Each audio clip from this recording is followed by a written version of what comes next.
గత 5 ఏళ్లలో పోలవరానికి ఇచ్చిన నిధుల్ని పూర్తిగా పోలవరానికి వినియోగించబట్టే కదా పోలవరం పనులు 80% పూర్తయినాయి. పోలవరానికి గేట్లు బిగించారు.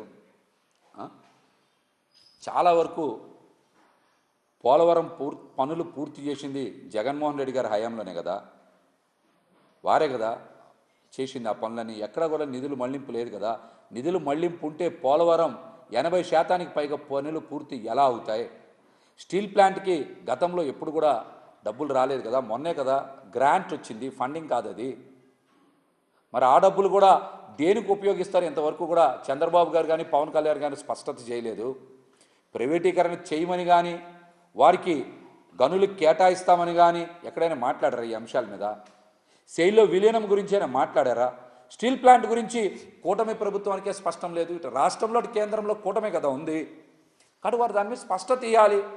ఏ పని చెయ్యలేక ఏ పని చేతకాక జగన్మోహన్ రెడ్డి గారి మీద ఏదో గుడ్డ కాల్చి మీద పడేస్తే ఎలాగా?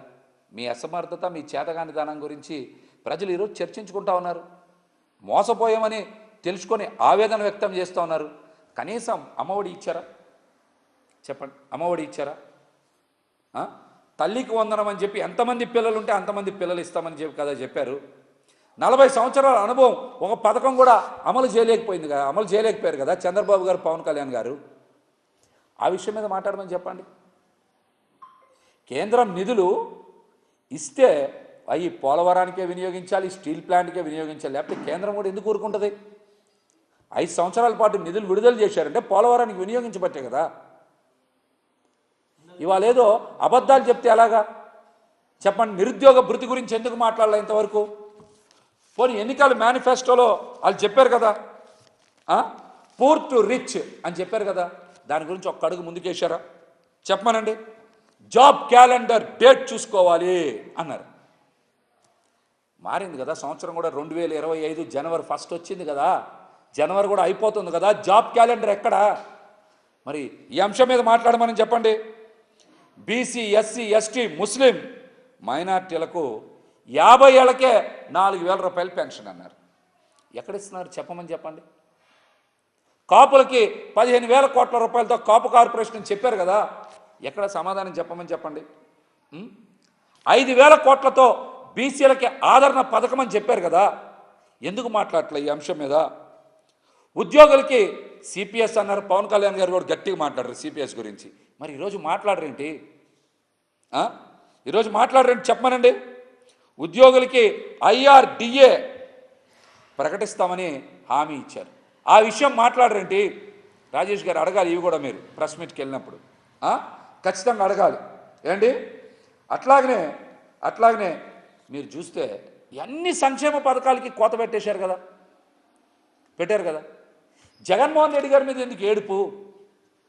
పోర్టులు కట్టారు, హార్బర్లు కట్టారు, మెడికల్ కాలేజీలు కట్టారు, సచివాలయాలు కట్టారు, వాలంటరీ వ్యవస్థ పెట్టారు. ఆఖరికి పవన్ కళ్యాణ్ గారు లేవనెత్తిన ఉద్దానం సమస్యకు కూడా పరిష్కారం చూపింది జగన్మోహన్ రెడ్డి గారే శాశ్వత ప్రాతిపదికన. ఉద్దానం సమస్యకు కూడా ఆయన పార్టీలు చూడలా, ప్రాంతం చూడలా, ప్రజలు చూడలా, అక్కడ సమస్య ఉంది కాబట్టి జగన్మోహన్ రెడ్డి గారు ఏం చేశారు? ఉద్దానం కిడ్నీ బాధితుల సమస్యకి శాశ్వత పరిష్కారం చూపించినటువంటి గొప్ప వ్యక్తి జగన్మోహన్ రెడ్డి గారు. అంటే సమస్యని మానవతా కోణంలో చూడాలి, అందుకని ఆయన మానవత్వంతో స్పందించారు. వీళ్ళకి రాజకీయ కోణంలో స్పందించాల. ప్రతిదీ రాజకీయం అయితే ఎలాగా? చెయ్యలేకపోతే ఎందుకు చేయలేకపోతుందో చెప్పమనండి. నాకు చేత కాదు, నాకు 40 ఏళ్ళ అనుభవం ఉన్నా నేను జగన్మోహన్ రెడ్డి గారితో పోటీ పడలేను, ఆయనలా సంక్షేమం చేయలేను, ఆయనలా అభివృద్ధి చేయలేని చెప్పమనండి.